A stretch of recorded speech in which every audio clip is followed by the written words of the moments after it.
Phone गर्न सक्नुहुनेछ।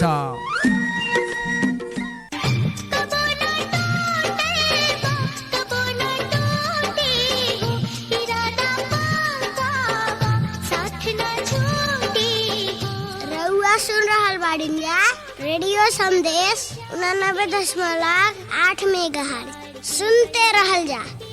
प्यार के बंधन टूटे नहीं प्यार के बंधन।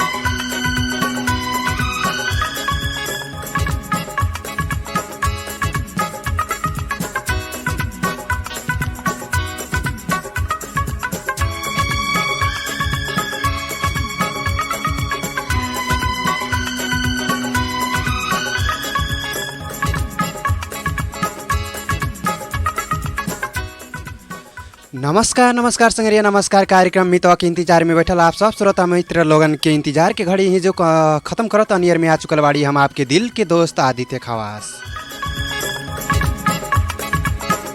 अवश्य संगरिया आज के दिन में जरूर हमन के डायल कर सकल जाए 07845 के लाइन से फटाफट जुटे सकल जाए और बातचीत भी कर सकल जाए। आज के दिन में कॉल करल जाए जरूर अपन मन पसंद के गीत सुने के लिए हमन के कॉल भी कर सकल जाए।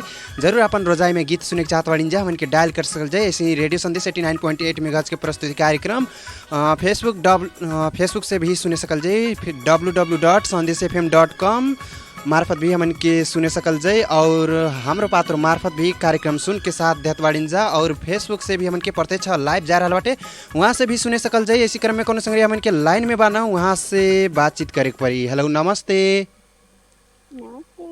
कहाँ से करे बोला बाड़िन जा? किरवानी से खुशी। खुशी जी का बाटे आपके किरवानी और के हाल खबर?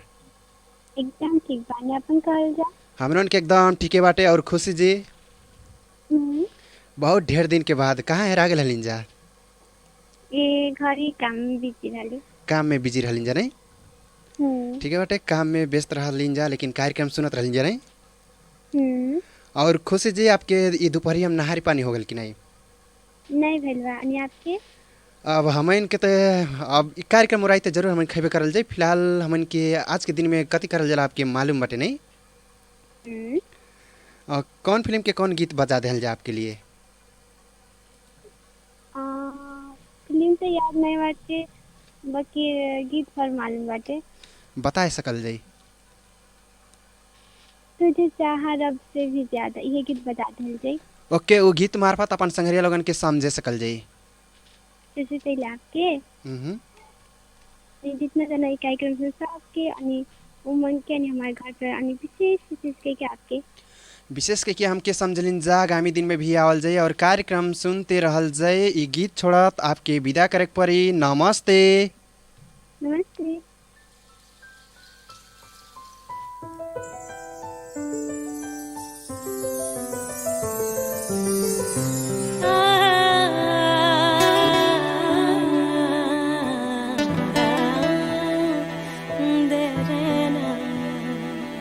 तुझे चाहा रब से भी ज्यादा, तुझे चाहा रब से भी ज्यादा, फिर भी ना तुझे पा सके।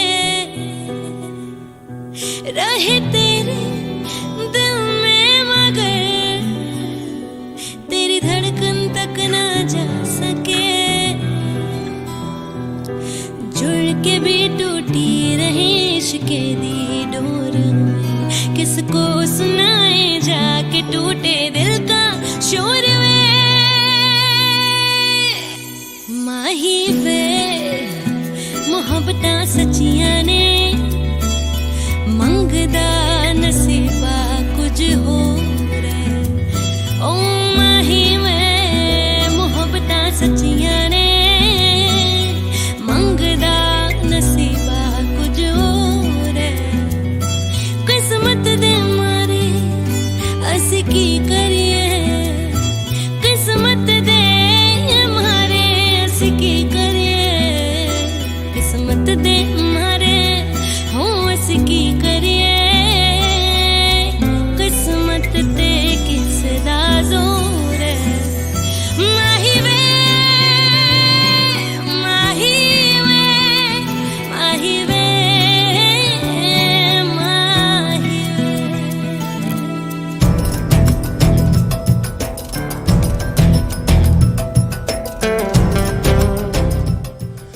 अह संगरिया किरवानिक संगरिया रहना खुशी जी वहाँ के रोजाई मोमिन के गीत बजैलिन जा तुझे चाह रब से भी ज़्यादा फिर भी ना तुझे पा सके ये गीत के बोल रहल जरूर हमन के सुन के साथ दिलिन जा।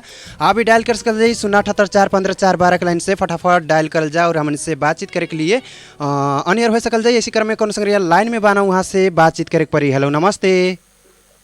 नमस्ते। कहाँ से कौन बोलत वाड़िन जा? बेलाटारी से चिनक जी। चिनक जी का बाटे आपके बेलाटारी और के हाल खबर? एकदम बढ़िया बा, मस्त बा, मनो घाम मनो भइले बा, बहुत ज्यादा गर्मी लग रहल बा। अपन सुना रहला हमरन के एकदम ठीके बाटे और हरियो देखल जाते एकदम कस के घाम कह देले बाटे। हाँ और चिनक जी जी, आपके दोपहरिया में नहारी पानी हो गेल कि नहीं? नहारी पानी तो अभी नहीं भइल बा, कार्यक्रम सुनले के बाद होई। कार्यक्रम सुन लेहल जाई ओकर बाद नहीं? हाँ ठीक है बाटे हमन के फटाफट और के जरूर आपके पास आवत बाड़ीन जा नहारी खाए जरूर हमन के बकरा बचैले रहल जाई ना। एकदम एकदम बचौले बानी, किरो पकड़ले बानी, आवल एकदम भेंट मुलाकात एकदम एकदम। और चिनक जी जी, आपके लिए कौन फिल्म के कौन गीत बजा देहल जा? हिंदी चलता कि भोजपुरी? हाँ दोनों हमन के बजावत बाड़ीन जा, दोनों कह सकल जाई। ए बजा दलना प्यार के मंदिर फिल्म, ओ मेरी जान निकल जाएगी। ठीक है बाटे वो गीत मार्फत अपन संगरिया लोगन के समझे सकल जाई। सबसे पहले आपके और करमाना के हर जीवाना, बरियार फुनवाना, फिल्म के दीवाना, नरेश कुशवाहा, बिंदास और हमारे पार्वती जीवाना, विराट माना, त्रिभुवन, कानू बनिया, संजय दुसाद, गणेश धरिकार, लंकामा माना सिकंदर चौधरी, जनार्दन चौधरी, बरघाट में माना प्रकाश चौधरी और गोपीगंज के बानिया, अमिका बानिया और चिनक के जाने पहचान वाला सबके। ओके चिनक जी आगामी दिन में भी आवल जाए और कार्यक्रम सुनते रहल जाए। ये गीत छोड़ा तो आपके विदा करतवाड़ी। नमस्ते। नमस्ते।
मौसम का एतबार न कर, प्यार कर, अरे प्यार कर, प्यार इंतजार न कर।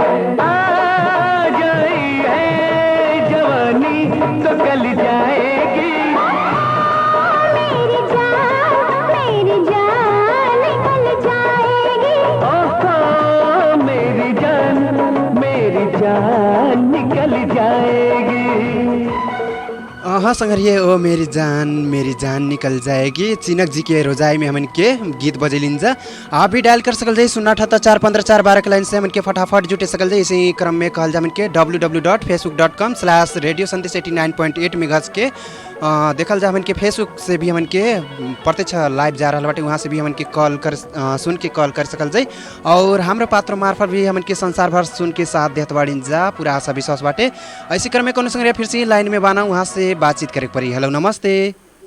नमस्ते। कहाँ से कोने बोलत बाड़ीन जा? हम अतरहटी से सुदामा चौधरी। सुदामा जी का बाटे आपके अतरहटी और के हाल खबर? सब ठीक है बाटे, फिलहाल घूमई बाड़ी। फिलहाल घूमई बाड़ीन जा ने? हाँ। कुछ काम के सिलसिला में आइल बाड़ीन जा कि कैसन? हाँ, यही काम होता है। काम होत बाटे नहीं? हाँ। और कार्यक्रम सुन के साथ देत बाड़ीन जा? हाँ। और सुदामा जी आपके दोपहरिया में नहारी पानी हो गई कि नहीं? अभी नहीं भेल बा, कार्यक्रम हो रही बाद। कार्यक्रम और आज ओकर बाद खाइल जी नहीं? हाँ। ठीक है बाटे। कार्यक्रम में बाड़ीन जा, आपके लिए कौन फिल्म के कौन गीत बजा देहल जा? पुरान फिल्म के गाना के शायद मेरी शादी का ख्याल दिल में आया है, इसीलिए मम्मी ने तुझे चाय पे बुलाया है। कथी कहलिन जा? शायद मेरी शादी का ख्याल दिल में आया है, इसीलिए मम्मी ने तुझे चाय पे बुलाया है। ठीक है बाटे। वो गीत मार्फत अपन संगरिया लोगन के समझे सकल जाई। सबसे पहले आपके और बेलाटारी के चिनक जी बाणा और परसौनी के DRCT जी और घूमे के नाव किशोर और हमके चिन्हला ना चिन्हला सब संगरियन के और जन्ना सुन के बैठल हमारा सबके और विशेष विशेष के हमारे घर परिवार के। ओके सुदामा जी, आगामी दिन में भी आवल जाइए और कार्यक्रम सुनते रहल जाए। कार्यक्रम में से आपके गीत छोड़ा विदा करे पड़ी। नमस्ते। नमस्ते।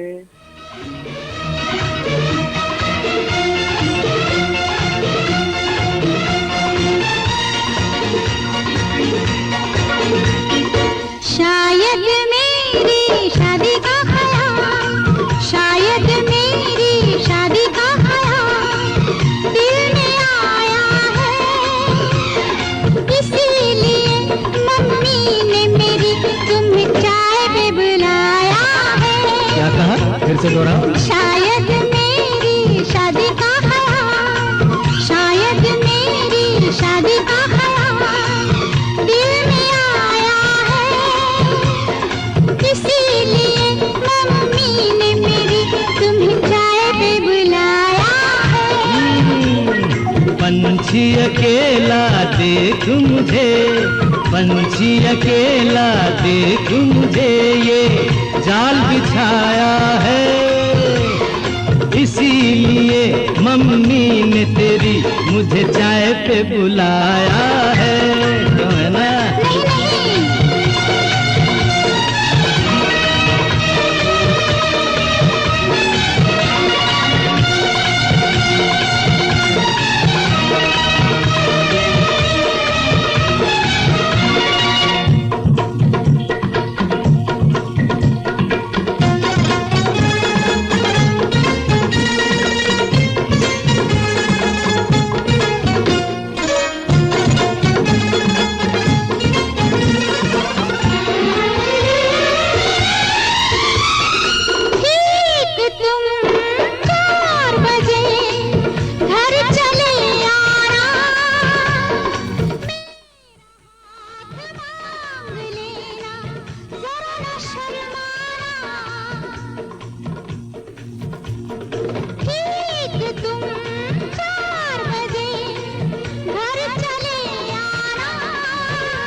हुमही क्षेत्रको एक मात्र डेरी मनकामना डेरी 20 वर्षदेखि तपाईहरूलाई सेवा दिँदै आइरहेको। हामी कहाँ दूध, दही, घिउ, पनिर, नौमी, शुभ विवाह, व्रतबन्ध, पार्टी तथा पूजाको लागि दुग्धजन्य पदार्थ तयार गरिन्छ। प्रोप्राइटर बाबुराम पौडेल, माया पौडेल। मोबाइल 9847 91629। मनकामना डेरी, सुनवल 12 भूमही नवलपरासी। बाबु, ए बाबु, त आज स्कुल जान्नस्? हेर त समय भइसक्यो। हेर्नुस् त बाबा, जुत्ता फाटेर यस्तो हालत छ, कसरी जाउँ स्कुल? बाबा, मलाई नि कपडा र ब्याग चाहिएको छ। बाबु नानीका कुरा सुन्नुभयो? मलाई पनि एक जोडी राम्रो कपडा चाहिएको छ। हजुर, यी सबै समस्याको समाधान गर्दछ मात्र न्यू आरब फेन्सी कलेक्सनले। हामी कहाँ बच्चा लेडिज तथा जेन्ट्स का सम्पूर्ण कपडाहरू, स्कुल तथा कलेजका ब्यागहरू, जुत्ता चप्पल पाउनुका साथै फेन्सी सम्बन्धी सम्पूर्ण सामानहरू पाइन्छ। New Arab fancy collection Sunwal 13 Badera Nawalparasi. Proprietor Goma Subedi र दुर्गा प्रसाद भट्टराई। सम्पर्क 9867 42614 र 984028 बडेरा चोकदेखि उत्तरतर्फ बाबा बर्दगोरिया गेट अगाडि।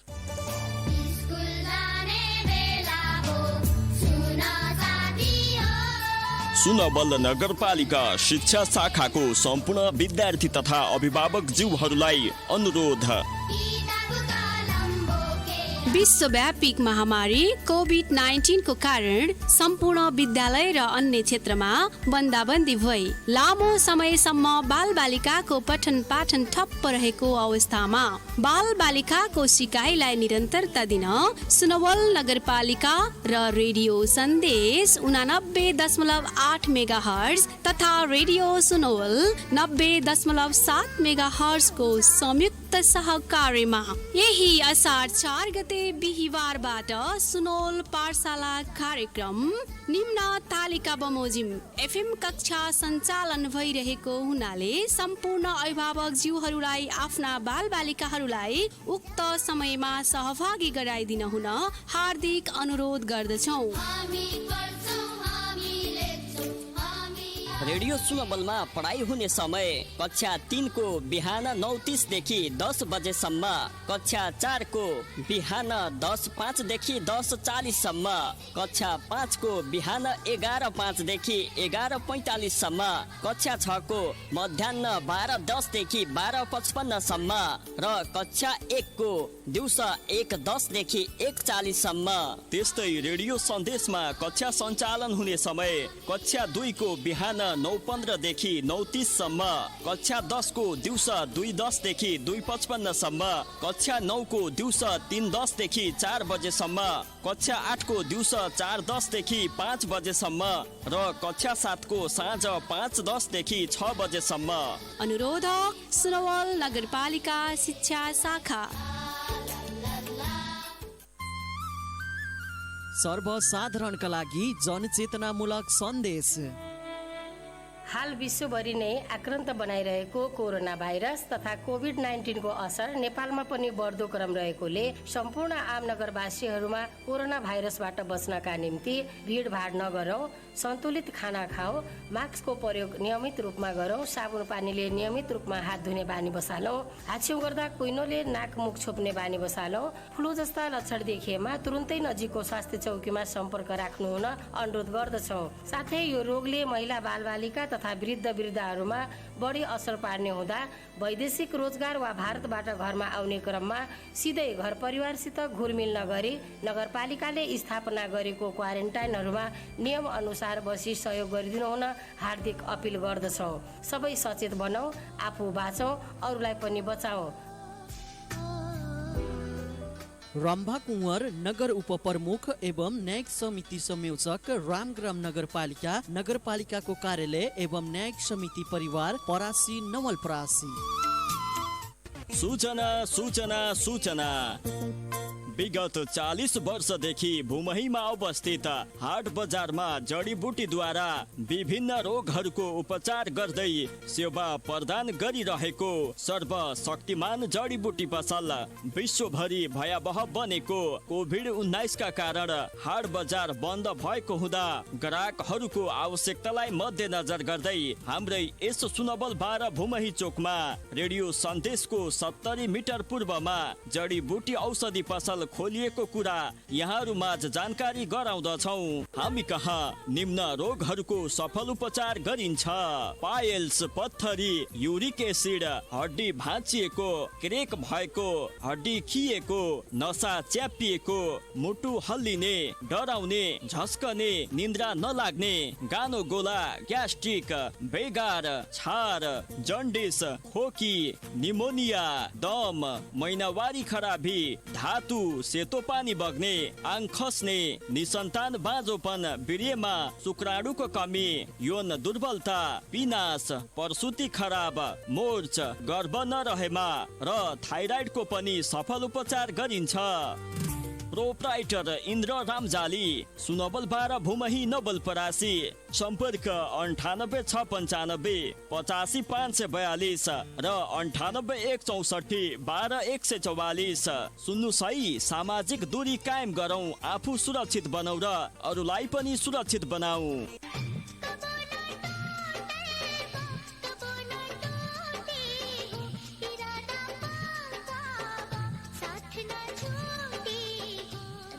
सुन रहल बाड़िया रेडियो संदेश 89.8 मेगाहर्ट्ज। सुनते रहल जा।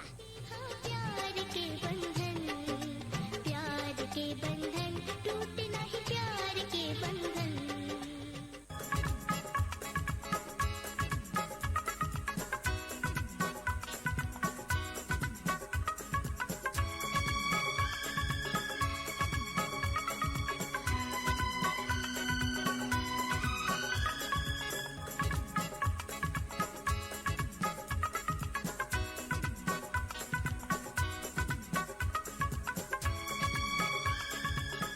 हाँ संग्रह, कुछ देर के व्यवसायिक विश्राम के बाद आपके समक्ष आप सबके साथ में आ चुकल बाड़ी हम आपके निरंतर की संग्रहिया आदित्य खवास।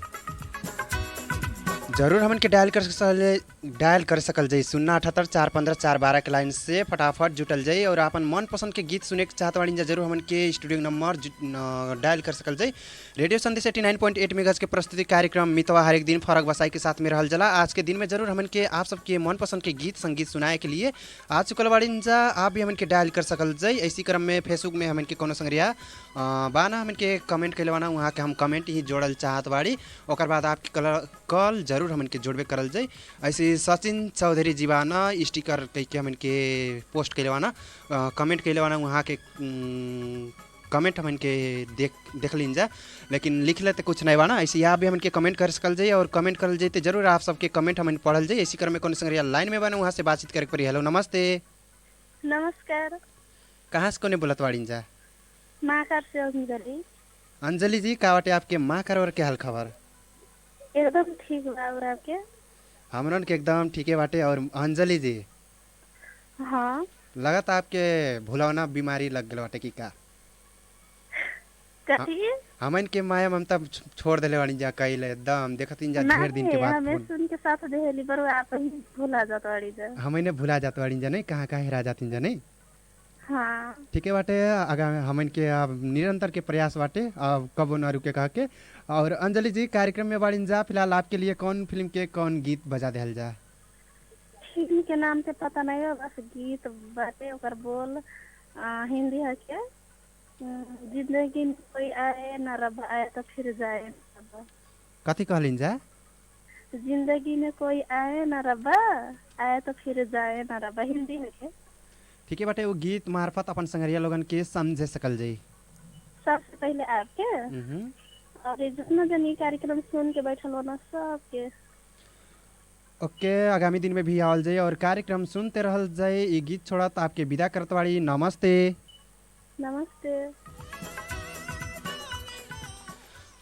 हाँ संगरिया रहना अंजलि जी महाकार के संगरिया, वहाँ से बातचीत करते करते विदा भी कह चुकलिन जा। जरूर हमन के गीत बजावल जाए। गीत मार्फत हमन के रोज के जा चुकल वाना अंजलि जी रहना महाकार के संगरिया, वहाँ से बातचीत कैलिन जा।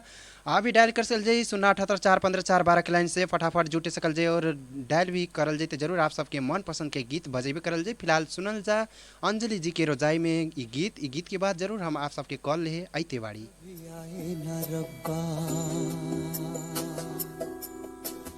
आए जो कोई तो फिर जाए न रब्बा, देने हो गर मुझे बाद में आंसू, तो पहले कोई हंसाए न रब्बा। जिंदगी में कोई कभी आए न रब्बा, आए जो कोई तो फिर जाए न रब्बा, देने हो गर मुझे बाद में आंसू, तो पहले कोई हंसाए ना रब्बा, तो पहले कोई। मुंह तो बंद करो अंकल।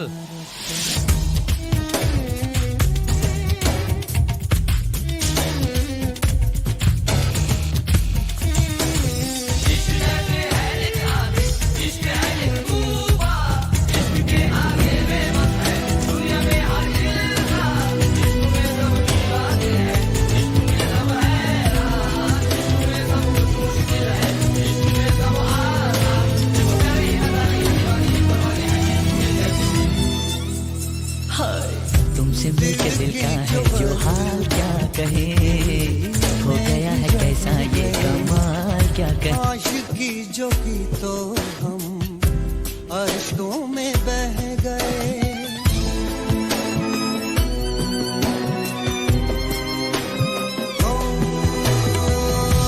दिल के जो अरमां थे दिल में ही रह गए। आशिकी जो की तो हम अश्कों में बह गए, गम का फसाना है दर्द ये पुराना है, हो गम का फसाना है दर्द ये पुराना है, इतना भी कोई। हाँ संग्रह अंजलि जी के रोजाई में उनके गीत सुन लीजिए। ये गीत के बाद आपके समझ आप सबके पास फिर से आ चुकल बाड़ी। डायल कर सकल जाई 078-415-412 के लाइन से डायल करल जाते। जरूर आप सबके मन पसंद के गीत हमन के बजावल जाए, जरूर हमन के डायल कर सकल जाए। फोन लाइन एकदम खुला के दिल बाड़ी जाए। इसी क्रम में कोनो संग्रह लाइन में बना वहाँ से बातचीत करे पड़ी। हेलो नमस्ते। नमस्ते। कहाँ से कौन बोलत बाड़ी जा? दंगिया से भुवनेश्वर बरई। भुवनेश्वर जी का बाटे आपके दंगिया और के हाल खबर? ठीक है एकदम एकदम ठीक है बाटे नहीं। हाँ, और ये दोपहरिया में कथी कई के दिन बिता रहल बाड़ी जा? बाड़ी जा शंकर भगवान के पूजा करत। शंकर भगवान के पूजा करत बाड़ी जा। सावन चढ़ के लिए का करी जा? एकदम एकदम जरूर करे चाहिए नहीं। और कार्यक्रम में बाड़ी जा फिलहाल आपके लिए कौन फिल्म के कौन गीत बजा दिया जा? धड़कन फिल्म के टाइटल गीत बजा दिया। टाइटल गीत नहीं ठीक है बाटे। वो गीत मार्फत अपन संग्रह लोगन के समझे सकल जाई। संघरिया संदीप गुप्ता, आकाश गुप्ता, हरि चौधरी, कृष्ण राजभर और संघरिया में चंद्र गुप्ता और जगदीश गुप्ता और विशेष करके खुशी चौधरी के समझे के फोन कैले रहना। ओके आगामी दिन में भी आवल जाए संघरिया। आपके कार्यक्रम से विदा करत बाड़ी। नमस्ते। हाँ संघरिया भुवनेश्वर बढ़ाई जी रहना दंगिया संघरिया वहाँ से बातचीत के लिंजा। आप भी डायल कर सकल जाइए 078-415-412 के लाइन से जुटे सकल जाइए। और आप जरूर जुटल जाइए आप सबके मन पसंद के गीत हमन बचावल जाए। जरूर हमन के इसी क्रम में फिलहाल उठावल चाहत बाड़ीजा दंगिया संघरिया भुवनेश्वर जी के रोजाई के गीत। ये गीत के बाद जरूर आप सबके समझ आप सबके पास हम आते बाड़ी। तुम दिल की धड़कन में रहते हो, तुम रहते हो।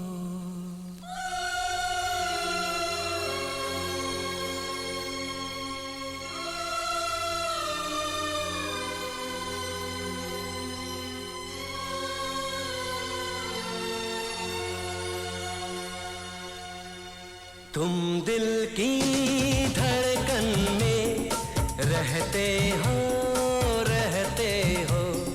तुम दिल की धड़कन में रहते हो, रहते हो।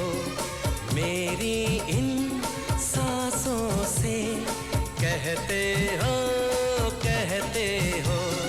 बाहों में आ जाओ, सपनों में खो जाओ। तुम दिल की धड़कन में रहते हो, रहते हो।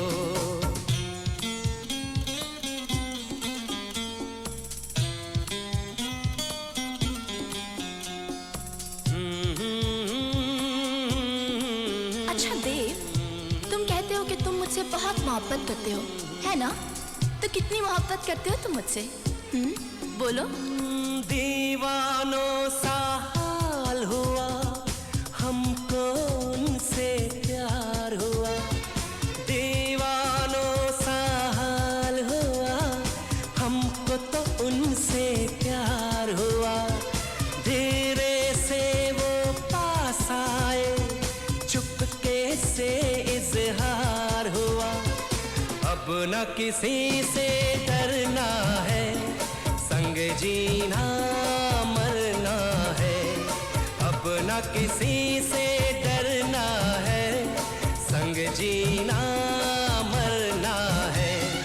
बाहों में आ जाओ, सपनों में खो जाओ, तुम दिल की धड़कन में रहते हो, रहते हो।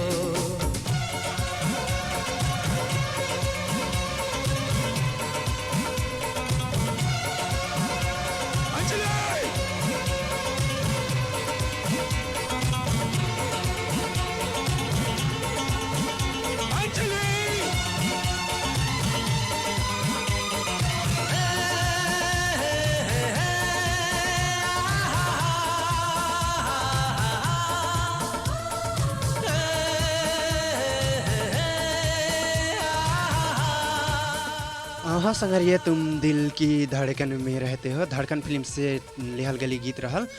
जरूर आप सबके मन पड़ल हो गीत संगीत के साथ साथ में फिर से डायल कर सकल जाई 078-415-412 के लाइन से, और जरूर डायल कर जाते आप सबके मन पसंद के गीत हमन के आप ही सबके रोजाई में बजावल जाई। जरूर हमन के डायल कर सकल जाई, और डायल करल जाते आप सबसे बातचीत करे के लिए हमन के आइल बाड़ीन जा। जरूर डायल करल जा, एकदम खुला के दिल बाड़ीन जा 078-415-412 के लाइन। ऐसे इंटरनेट ऑनलाइन के www.sandeshfm.com और हाम्रो पात्रो मार्फत संसार भर एक के साथ प्रसारण हो रहा बाटे। जरूर हमन के सुन के साथ देत बाड़ीन जा, कार्यक्रम में फोन भी कई के साथ देत बाड़ीन जा, आशा विश्वास बाटे।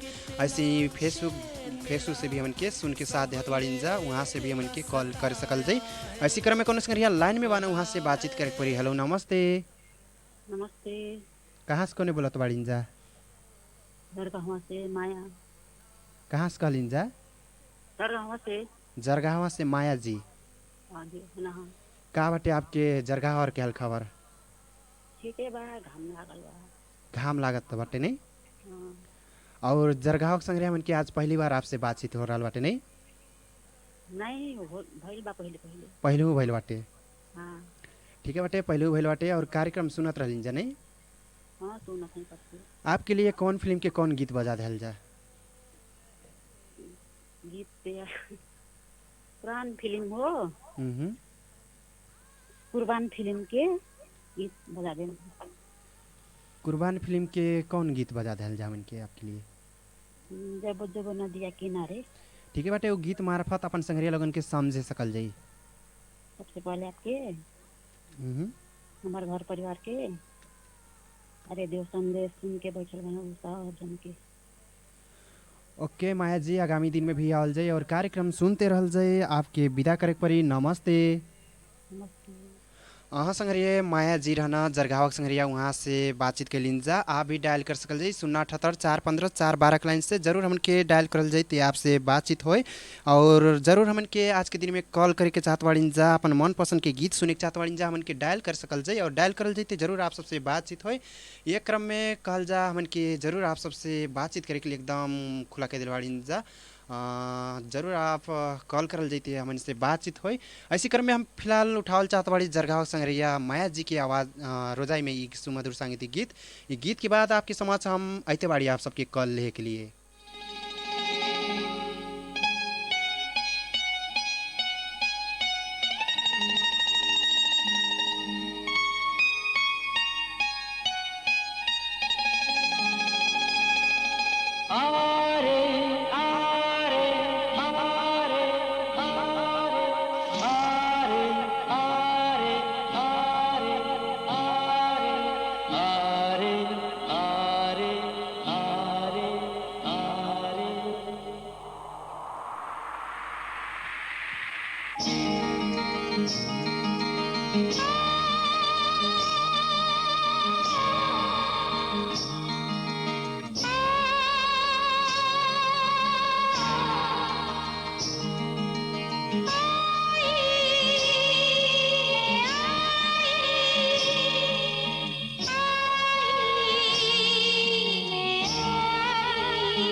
तेरे बिना रे। मुझे सीने से लगा ले, मुझे आंखों में बसा ले मेरे भोले साथिया, तुझे दिल दे दिया। मेरा दिल ले लिया, तुझे दिल दे दिया। मेरा दिल ले लिया।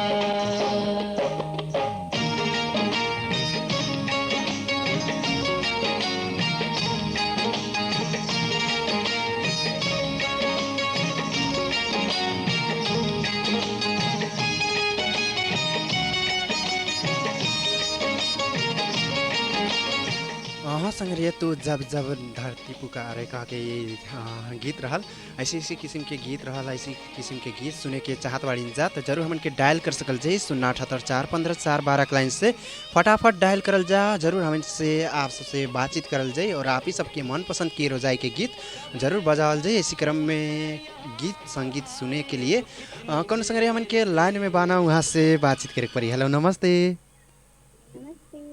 कहाँ से कोने बोलत बाड़ी जा? नीतू जी का बाटे आपके भतौड़ी और क्या हाल खबर? ठीक बा, अपन कहा जा? हमनों के एकदम ठीक है बाटे। और नीतू जी आज बहुत ढेर दिन के बाद भेंट मुलाकात हो रहा बाटे, कहाँ हमन के माया मार देलन जा? नहीं मत ले रहली, आपका तेरी पैसा तो नहीं रहे मोबाइल में, बस ऐसे है कि नहीं? सुन के साथ देख रहली, एकदम सुन के साथ देत रहलिन जा और कार्यक्रम सुनत रहलिन जा नहीं अभी ना? आपके लिए कौन फिल्म के कौन गीत बजा देहल जा? फिल्म के नाम तो नहीं जाना थी, गीत भर बताई। गीत बजा देहल जा, चाहे जौन बजा देहल जा बताई, बाकी चाहे जौन बजा देहल जा नहीं, ऐसन बात बाटे। ठीक है बाटे, हमन के कोनो गीत बजावल जाई और वो गीत मार्फत अपन संगरिया लोगन के समझे सकल जाई। सबसे पहले आपके है अनिनंद जी के है, हमारे घर परिवार के और रेडियो संदेश सुन के देखे वाला सब समझ के। ओके नीतू जी, आगामी दिन में भी आवल जाए और कार्यक्रम सुनते रहल जाए। ये गीत छोड़त आपके विदा करे पड़ी। नमस्ते।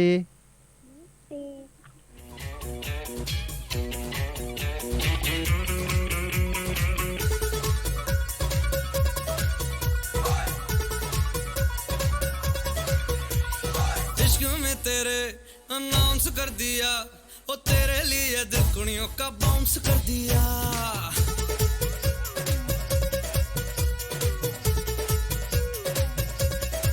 हाय इश्क में तेरे अनाउंस कर दिया, ओ तेरे लिए दिल कुड़ियों का बाउंस कर दिया। बेचैन सा होता जाऊं पर मैं ये समझ न पाऊं, मैं जागूं मेरे बिन तू कैसे सो जाती। शनिवार राती हमें नींद नहीं आती, शनिवार राती हमें नींद नहीं आती, शनिवार राती हमें नींद नहीं आती, शनिवार राती हमें नींद नहीं आती। मैं जागूं मेरे बिन तू कैसे सो जाती।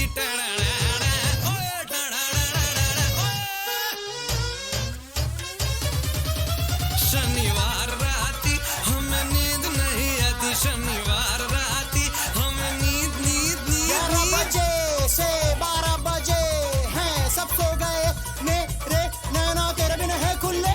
शनिवार राती मानू नींद नहीं आती, टोटल 1600 तारे मैंने गिन गिन है डाले। मैं तो जागता हूँ रहता, जाने कैसे तू सो जाती। शनिवार राती मानू नींद नहीं आती।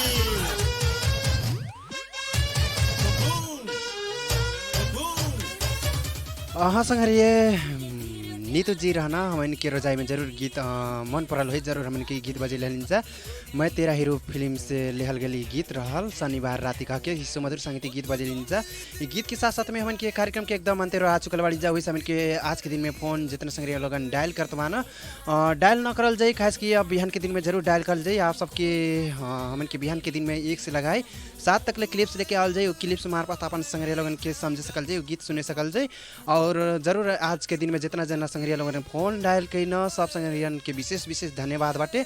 और जौन जौन संग्रियन के फोन डायल कैन फोन नहीं लागल सब संग्रियन के विशेष विशेष धन्यवाद बाटे। और जौन जौन संग्रिया कार्यक्रम सुन के साथ देना वो सब संग्रियन के विशेष विशेष धन्यवाद बाटे। और कार्यक्रम सुन करते रहल जाए, माया ममता न मारल जाए और आगामी दिन में भी फोन डायल करते रहल जाए कहत आज के कार्यक्रम संचालक हम आदित्य खवास भी विदा हो रहल बाड़ी। जयराम जी की नमस्ते।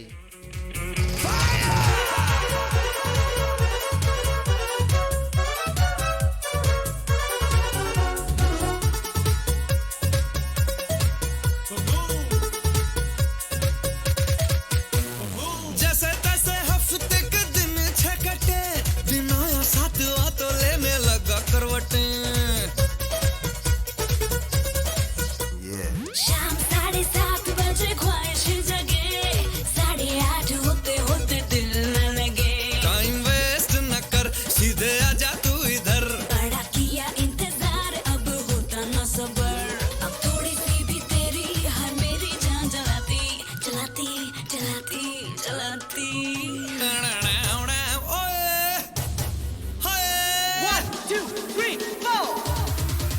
शनिवार राती हमें नींद नहीं आती, शनिवार राती हमें नींद नहीं आती। मैं जागूं मेरे बिन तू कैसे सो जाती, शनिवार राती हमें नींद नहीं आती। ओए ओए नींद नींद नींद नींद। सुनिस् न बुआ, मेरो बर्थडे को लागि आइसक्रिम र केक गोकुल डेरीबाट ल्याउनु पर्छ है बुआ। हुन्छ छोरा, तैले भनेकै ठाउँबाट आइसक्रिम र केक ल्याउला। जाउँ हिँड बरु गोकुल डेरीमा। श्री गोकुल डेरी सुनवल तेरा बडेरा नवलपरासी बडेरा चोकदेखि दक्षिण तर्फ दुर्गा राइस मिल सँगै हामी कहाँ दूध दही मक्खन आइसक्रिम बटर पाउनुका साथै हामी कहाँ अर्डर अनुसार बर्थडे केक पनि तयार पारिन्छ। प्रोप्राइटर कल्पना ढकाल, मोबाइल 98 164 66 185। ओहो, कति ठुलो भूकम्प गएको, सबैको घर ढल्यो। होइन, यो ज्ञान दाईको घर चाहिँ किन ढलेन? हे ज्ञान प्रसाद दाई, कुन इटाले बनाथ्यौ र घर? जस्ताको तस्तै छ त, हल्ल्या नि छैन। बनाउने बेला सोच्नु पर्यो नि भाइ। जय बजरङ्ग इटा उद्योगको युभिआई इटाले बनाएको थिए। अब त हेर भाइ, 10 रेक्टरको भूकम्प आए पनि केही हुँदैन। त्यो भएर भन्छु, घर बनाउने बेलामै सोच्नुपर्छ, गतिलो इटा प्रयोग गर्नुपर्छ। जय बजरङ्ग इट्टा उद्योग हामी कहाँ चिम्टाइलो माटोले बनेको बलियो भरपर्दो विश्वासिलो इट्टा समयमै प्रयोग गरी जीवनभरिका लागि सुरक्षित गर्नुहोस्। जय बजरङ्ग इट्टा उद्योग Shrawal 5 Badhara Dubauliya. Proprietor Pramod Shah 98 570 23 210। Manager Janmejay Yadav 98 026 068 36। Office 98 472 86 566। ए दाई ल हेर, दाइले त खबरै नगरी घर बनाउन थाल्नु भएछ त। भाइ त घर बनाइसक्यौ, तिमीलाई थाहा होला नि ग्रिल सम्बन्धी सामान कहाँबाट राख्दा राम्रो होला? मैले मात्र होइन नि दाई, धेरैजनाले सिपी ग्रिल स्टिल आल्मुनियम तथा ट्रस्ट उद्योगबाट घरहरू निर्माण गरिसक्नु भएको छ। ल हिँड्नुस्, म तपाईँलाई त्यही लान्छु नि। रेडियो सन्देश टाइम चेकको साथमा कृष्ण पशुपन्छी तथा मत्स्य पालन फर्म सुनवल 12 सुकौली बगैँचा डाँडा नवलपरासी। हामी कहाँ उन्नत जातका गाई माछा तथा घाँसको बिउ बिजन बिक्री वितरण गरिन्छ। प्रोप्राइटर गुणनाथ कंवर, मोबाइल 97 570 010 10। एक पटक सेवा गर्ने मौका दिनुहोस्। अहिले दिउँसोको 1 बजेको छ। रेडियो सन्देश 89.8 मेगाहर्ज, सबैभन्दा पृथक, सबैभन्दा बेस्ट।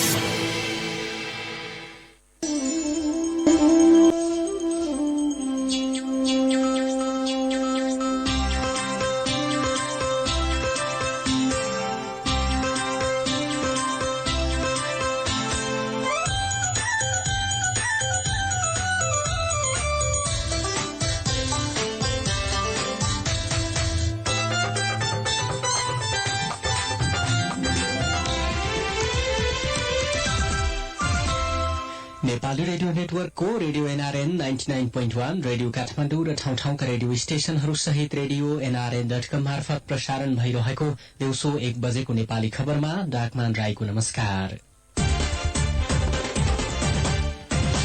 वर्षामा वृद्धिका लागि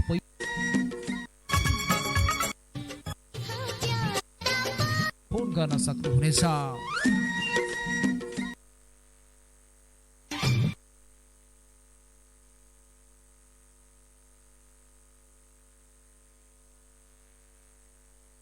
रेडियो सन्देश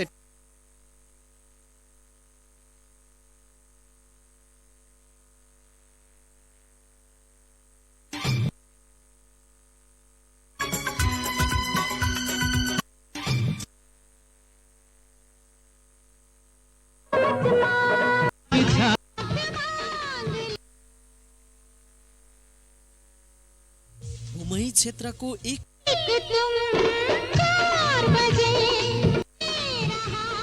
डेरी मनोकामना डेरी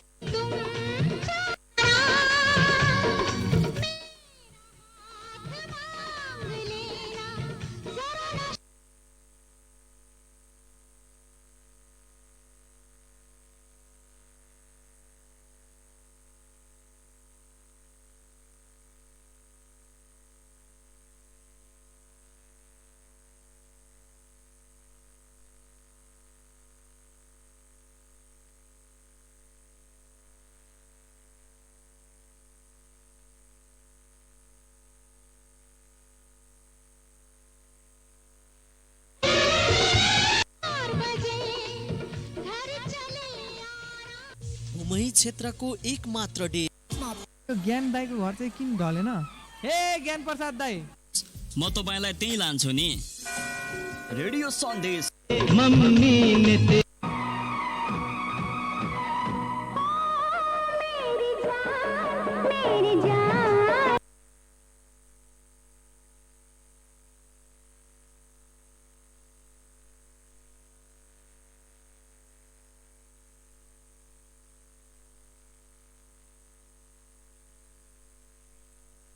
बजाइलिन्छ। सूचना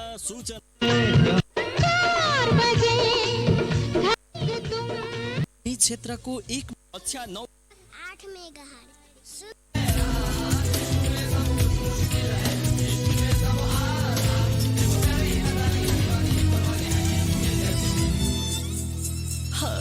तुमसे मिलके दिल का है जो हाल क्या कहे इसी क्रम में कौन संग्रिया ग्रुप राइटर प्रमोद का साथै हामी कहाँ अर्डर अनुसार नाइ लागल सब संग्रहण के विशेष धन्यवाद बाटे। और जन संग्रह कार्यक्रम सुन न बुआ।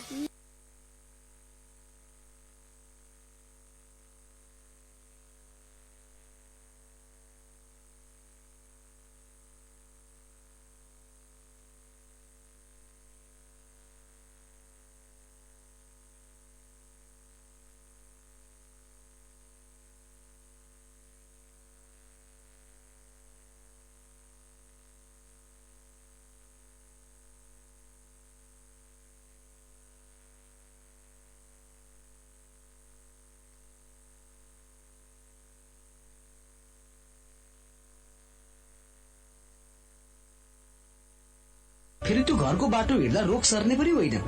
आज स्वास्थ्य कर्मीहरूले तपाईले जस्तो सोच्यो भने के हुन्छ, भोलि तपाईलाई पनि संक्रमण भयो र अरूले घृणा गरे भने के हुन्छ, सोच्नु भएको छ? कोरोना संक्रमण होइन, माया गरौं।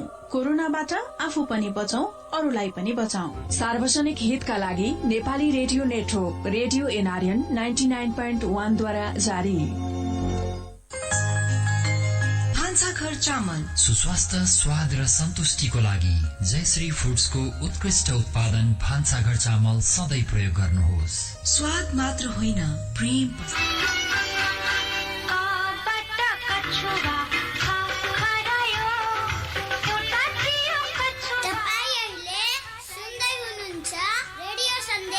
क्वारेन्टाइनमा रहेका एक पुरुषको मृत्यु भएको छ।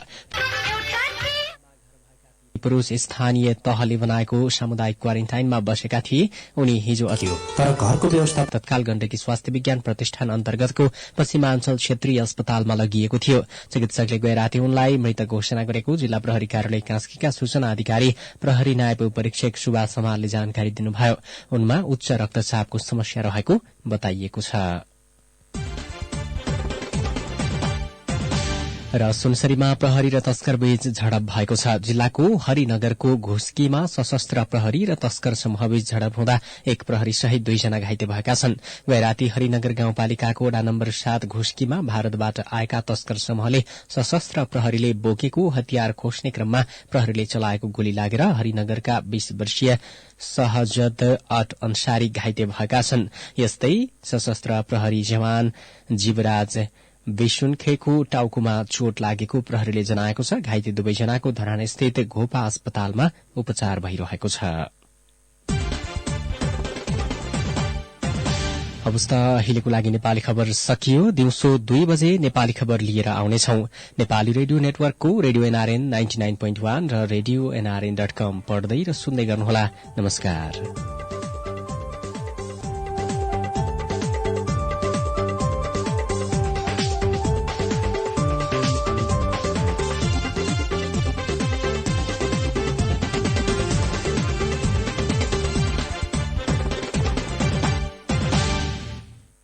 साथी मेरे सुन तो जरा। तपाई अहिले सुन्दै हुनुहुन्छ रेडियो सन्देश 89.8 मेगाहर्ज। हामी सुन